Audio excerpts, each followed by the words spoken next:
Oh. Cheers. Right, how's it going? Let's talk about experience of van life in the UK, in Europe, what it's been like and what it's like living in a van in the UK. So for those of you that don't know, we've almost been living in this van for about 2 years now.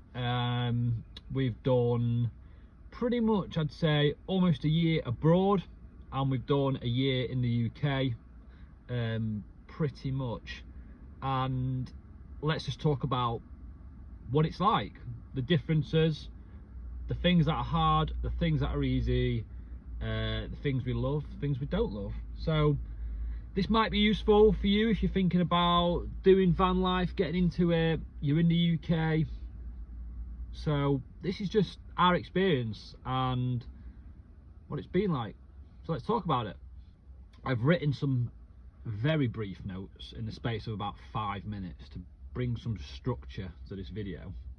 Let me balance that on there. So what is van life like in the UK? We'll talk about the UK first. That's where we are, and that's what we'll talk about. So in terms of living full-time in a van in the UK, I think it's a much steeper learning curve than if you were abroad in the UK. Sorry, than if you were abroad. What you need to realise is basically the UK is not really that well equipped for van life. It's just not compared to other European countries and countries outside of Europe. We're just not there yet. We don't support that type of lifestyle that well. Attitude wise, it's different up and down the country for people who live in a van. Some people might see you as an annoyance, some people might welcome you. In our experience, we've had both, really. So, you know, some people are a bit more welcoming to the area that you're in than other people. Having said that, nobody should be unwelcoming to anybody, regardless of what you're driving or what you're living in. So, you know what, you're going to get that sort of thing in the UK and out of the UK, but we definitely have experienced that. Services. So services in the UK, and I'm going to talk about the toilet situation, and I'm going to talk about the water situation and how we deal with it. So let's talk about the water situation. So we have 25 litre fresh drinking water stored under our sink, and that's portable tank like jerry can, and we also carry extra water as well. And then we've also got a 60 litre water tank at the back of the van. That doesn't have to be drinking water, so that works out quite well, because it means we can go to any garage, any tap, and not worry about filling our shower tank up with drinking water. It's just for showering. That doesn't seem to be a problem. At first I was a bit, when I was in the UK before we went away, I was struggling a little bit to find spots, but you start to think like someone who lives in a van after you've done it for a period of time, and you start to know where there will be a tap and where there won't be a tap. There's also apps out there, I think, to help you find water points. In terms of drinking water, I found that a lot harder. Drinking water we found a lot harder. We haven't got a filtration system in the van for drinking water, so it has to be from a drinkable source. And sometimes we find drinkable sources, campsites, maybe places we're staying. Other times it's a case of having to buy drinkable water, and that can get a little bit annoying. It can get a little bit expensive.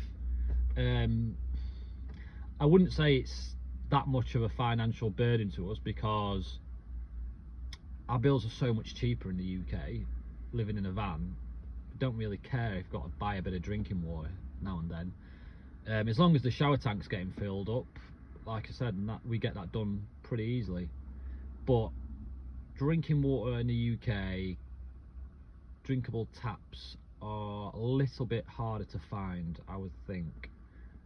Again, there are apps to find that, but if you've got two separate systems like we have, you know, you only have to worry about the drinking water aspect of it, and not like your entire water system aspect of it. I hope that makes sense. We do buy water every now and then to top up our supply. Let's have a look at what else I've got written on here. Toilet situation. Let's talk about campervan van life toilet situation. Not many people talk about this, and you know, obvious reasons. Depends what toilet you've got in your van. A lot of people now are going for compostable toilets, which I think is great. You've just got to think it through a little bit. And a compostable toilet means you just can get rid of your waste or whatever pretty much in any bin or anything. I don't see anything wrong with that. That's absolutely fine. Other sort of setups people have is they don't have a toilet. They use public toilets, which again, if that works for you, it works for you. They use the woods. If you're parked out in the middle of the Peak District, Lake District, you know, even if you've got a toilet, you're probably going to find that you think, oh, you know what, I'm just going to go up to them bushes and have a pee. Might sound disgusting, but it's just the reality of it. You're not going to fill your toilet continuously if you can take the opportunity to have a pee in a bush when you're out travelling, that sort of thing. When it comes to actually using a toilet a lot more though, and you need to empty it, this is where the UK really falls behind. It really does fall behind. So there are not enough services in the UK to support like this toilet situation. There just aren't. You could go to campsites and get rid of it there. I'll be honest with you, they're not as welcoming as what they are abroad. They're just not. You know, you tip up, hi, can we use your services? They might be like, yeah, absolutely fine, it's this much. Or no, you can't. There is just, they just, some campsites don't like the fact you're going to use their services but not camp there. It's a bit like cutting their nose off to spite their face. Or if you're not going to stay here, you can't use it. Fair enough, it's their property, it's their facilities. So what do you do? Well, the other option to a compostable toilet is a cassette toilet, and you could still use a cassette toilet as a compostable toilet, or you can use it with chemicals. We've gone down the chemical route and it works fine for us. You can use eco-friendly chemicals that we've used. In terms of emptying it, we've gone through an array of different paths of emptying our toilet, but I want to state, never ever have we ever got rid of waste like you see these horror stories of people pouring it on the ground or something disgusting like that. No matter how hard it is, there is absolutely no excuse to do that. And as soon as you do that once, you will probably do it again. You just, for us, van life, being out in these places, parking up at nice places, it would just eat me away inside if I knew that we had been to a spot and just got rid of it all behind a tree, in a river, something disgusting like that. So what do you do? Like I said, you can go down the campsite route. It's not always going to work though, because you're not always going to be in a campsite. So you have to start thinking, how do I get rid of this waste into where the waste goes? Well, there's a few options, and I've learned a few tips and tricks from people along the way. Some people might agree with them, some people might not. So, toilets.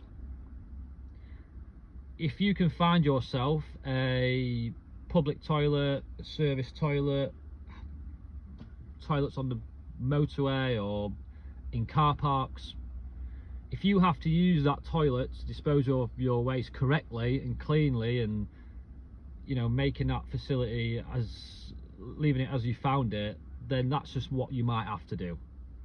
People aren't going to like that, but people are going to like it a lot less if you just start pouring it anywhere, which is, like I said, just completely wrong. Manholes. You can get yourself a set of manhole manhole keys off the internet, universal manhole keys. Lift the manhole up and pour your waste directly straight into it. At the end of the day, that's where the waste is going to be going to. It's going to be going there. You're just doing it through a different method.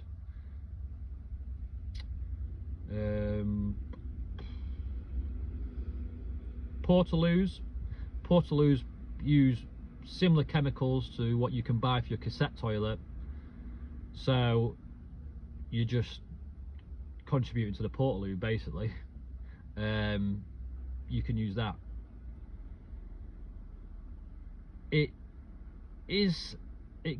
Originally it was hard. It was a hard thing to do. You have these things for the Canal Trust. Now, I'm not saying you should use them. The Canal Trust, the Canal Society, whatever it is. I'm not saying you should use them, but they have waste disposal points along the canal. A lot of the time you need a key to get in there, and I do know that those canal boat owners pay towards those facilities through their fees.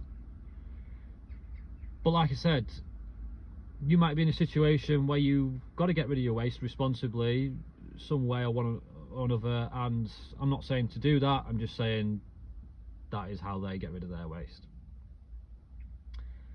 Let's compare that to other countries, and I'd say compare it to pretty much every other country on the continent. On the motorways, they have these facilities. They have them at service stations, they have them at sort of like lay-by areas, they have them in unmanned areas, rest areas, and if they don't, it's very, very common to fly by these campsites in Europe, pay to use the services, and just get rid of the waste like that. I've never met people that are unwelcoming when we've asked to do that in Europe. They're used to it, they're happy to do it. You know, I don't know why the UK doesn't have much of that going on at all. You know, there's nothing really like that. Maybe in the areas of Scotland, in certain places where you're going to get a lot of camper vans, or down south, but there's a lot more campsites and you're a lot more restricted. But the UK is falling drastically behind on that sort of stuff. There's no investment or anything like that. But why would there be? Because, you know, we're probably the bottom of the priority, even if things were good right now in the UK. That goes for water as well. There's, in the UK, sorry, in Europe and further afield, you have public water taps, public fountains, places you can put a hose on and fill your vehicle up with drinking water. It's not a problem. It's not a problem. It's just a way of life over there, and there is very little of that in the UK. I must admit, from what I've seen, very little of that in the UK. So that's the toilet sort of talk kind of done. Like I said, we've used different methods, but always got rid of it responsibly. I've seen people with small cassette toilets, which they can sort of carry in a bag and get rid of in toilets. The thing is, when you're going to do that sort of stuff, when you are emptying your toilet, I mean, there's a lot of toilet talk going on here. You should really have toilet cleaner with you, water with you, so it's a bit of a handful. But that also ensures that that toilet that you've used or whatever is going to smell nice when it's finished with. There's not going to be crap everywhere. And if a lot of van life, a lot of sort of the mentality in van life is to do what you need to do without causing a scene and spoiling it, whether that's parking up in certain areas, whether that's having barbecues or fires or cooking outside, toilet rubbish. Get rid of those things and do those things in a responsible manner, so that it looks like when the next person comes along you haven't done it. stay in a certain place, have the time of your life, but then when the next person comes along, make it look like you weren't there. That's what it's all about. That's what it's all about. And there is that sort of unwritten rule and common thought process through the van life community, but obviously there are people that spoil it. There are a lot of people that come to these sort of places without vans, in cars for the day, and just throw the McDonald's wrappers out the windows, and you'll be parked there and it'll look like you've done it. It's a very easy target in the UK, being in a van. You are a very easy target. So in the UK, for van life, we are not a fan of the popular places. We are not a fan of Cornwall and Dorset. They are great, spectacular places, and we have done them. St Ives, Cornwall, we've done all that. We did it at a time where it was extremely quiet. But in the height of summer, absolutely no chance. You know, to stay on some of them campsites, because you're not allowed to wild camp at all really, anywhere near anything in those areas. To stay in some of those campsites, you may as well be paying for a hotel. It defeats the object of living in a van. You know, this is a lifestyle choice. It's not a sort of like hobby where you go off and pay somewhere to stay. You know, if you're going to be doing that, then you're going to be just rinsing like your bank account on paying at campsites. So for that reason, these popular places in the UK at prime tourist time aren't that van friendly, I would say. They're not. Okay, if you want to go on a site, but in terms of wild camping, you're not going to be able to go near them, really, is my experience. But there are a lot of other places that you can go which are equally as amazing and have great park up spots and just do great things there. So it's about, when you're going to go to a certain area, maybe look at what time of year it is, and that might determine how expensive it's going to be and the restrictions on where you can and can't go. You get that abroad though. You know, we've gone to Italy through the Amalfi Coast. We'd never ever do that in a van again, ever. We were parked on the edge of a mountain road with another couple and had to get a 10k bus journey into town.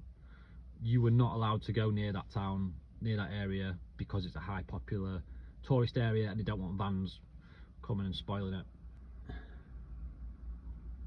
I think overall in the UK, we've demonstrated you can do it. You can live in a van. You know, we park in places that are outside the city if we're working in the city,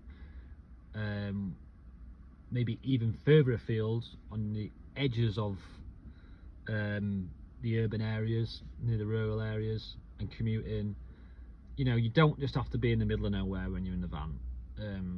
You can be in nice areas, find spots, keep your head down, not be like a caveman and never come out your van or do anything, but you can park hassle free.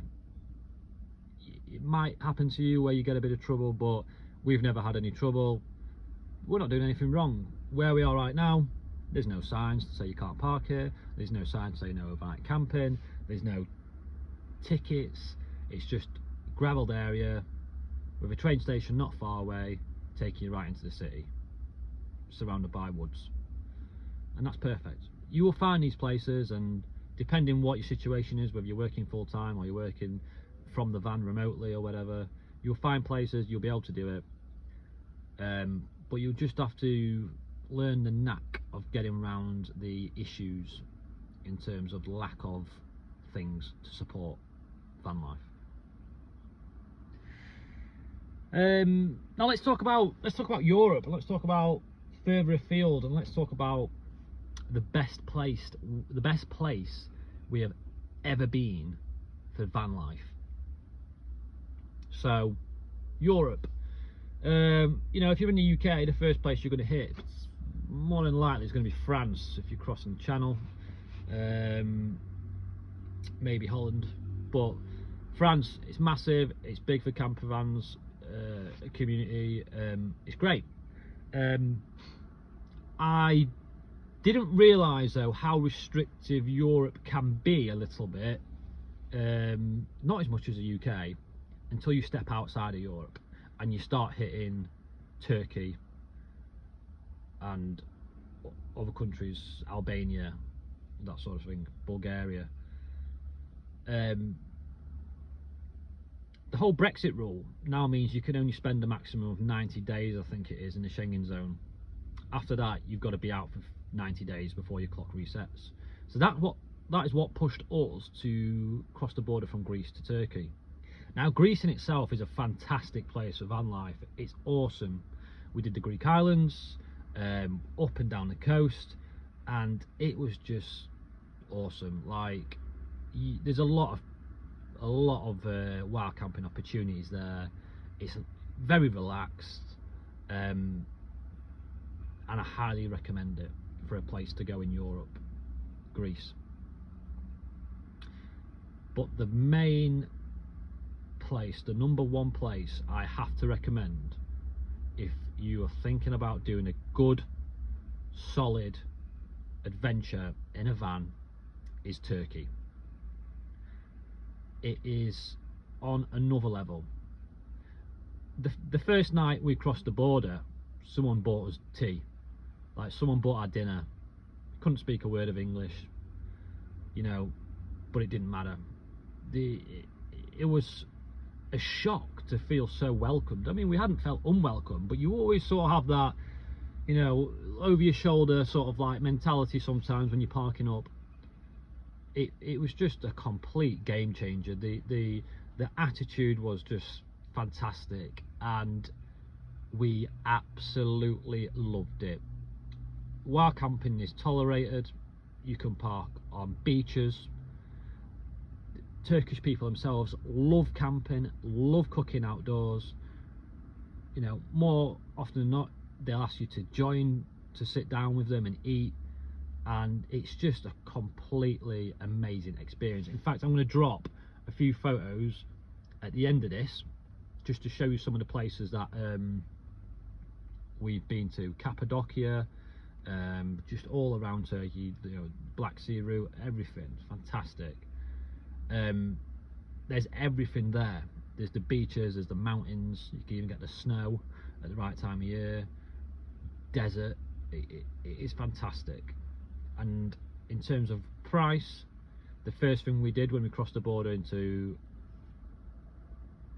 Turkey from Greece was fill up. It was about 25 quid for a full tank, and it was just, you can just have the time of your life there.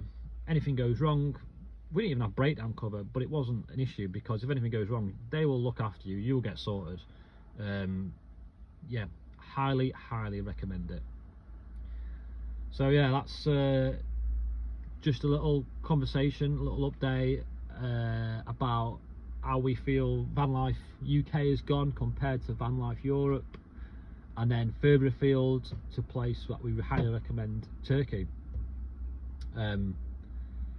Yeah, I've been wanting to talk about that for a while, and I'd love to hear your thoughts, what you think about van life UK, van life Europe, and any other amazing places you recommend.